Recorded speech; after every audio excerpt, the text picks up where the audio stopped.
최근 강동구와 노원구 등 재건축 2차 정밀 진단에서 잇따라 탈락한 사례가 발생했습니다. 국토부에 강화된 안전진단 기준의 벽을 넘지 못한 건데요.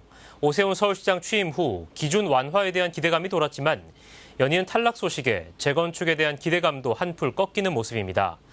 과연 앞으로 서울의 재건축 시장은 어떤 전망일지 또 어떤 방향을 가져야 할지 한양대학교 최원철 부동산 특임 교수와 함께 얘기 나눠보겠습니다. 교수님 안녕하십니까? 예, 안녕하세요. 네, 반갑습니다. 최근 강동구와 노원구에서 연이어 국토부의 적정성 검토를 넘지 못했습니다. 일각에선 민간 진단업체와의 평가와 너무 차이가 난다고 의혹을 제기하기도 하는데요. 이에 대해서는 어떻게 생각하십니까? 네, 재건축에서는 안전진단이 가장 중요한데, 그래서 이게 형평성 시에 말릴 수가 있기 때문에 아주 공정하게 하기 위해서 국가 업체들만 이 공정성 평가를 하게끔 돼 있어요. 안전성 평가를.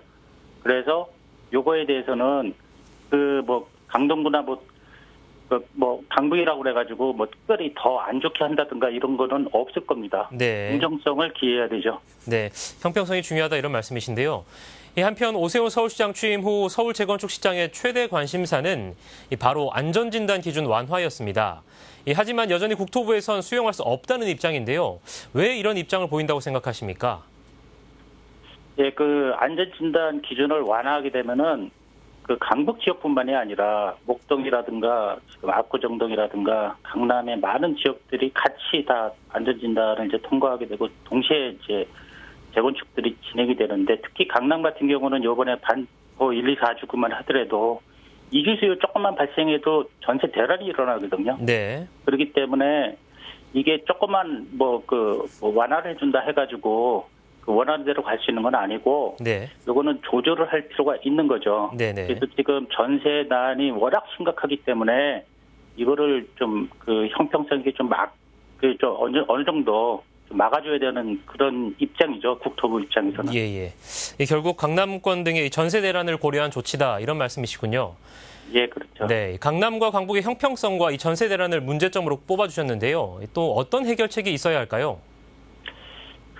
안전진단을 조금 완화를 해준다 하더라도 관리처분 인가라든가 재건축 단계에서 서울시 지자체 입장에서 좀 조절할 수 있는 방법이 있거든요. 네. 그래서 강북 같은 경우는 특히 더 빨리 노후화되고 낙후되어 있기 때문에 강북 지역은 또 전세 대란이 일어날 가능성이 별로 없어요. 네. 타락군 영향이라든가 이런 게 없기 때문에 특히 이제 그쪽에서는 이주 수요가 이정부라든가 남양주 별내라든가 이쪽으로 분산될 수 있기 때문에 강북 지역은 좀 우선적으로 해줘도 괜찮을 거로 보입니다. 네.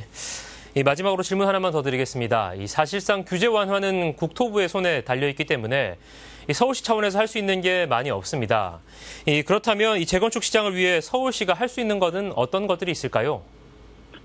네, 그러니까 서울시에서 재건축을 진행을 할 때 전세난이라든가 이주 수요에 의한 전세난이라든가 이런 것들을 고려를 많이 해야 되거든요. 그래서 재건축 시장 요거 이제 진행을 하면서 어느 지역에 먼저 재건축이 진행이 되면은 이제 이런 이주 수요에 의한 전세난이 좀 줄어들 수 있는지 이런 것들을 고려를 좀 해야 될 것 같고요. 네. 그러기 위해서는 용산 정비창 부지라든가 준공업 부지라든가 이렇게 좀 비어 있는 지역 이런 쪽에 대한 재개발을 우선적으로 좀 하는 게 이주 수요는 거의 없고 수많은 세대를 공급할 수 있기 때문에 좀 더 빠르게 주택 공급이 될 걸로 보입니다.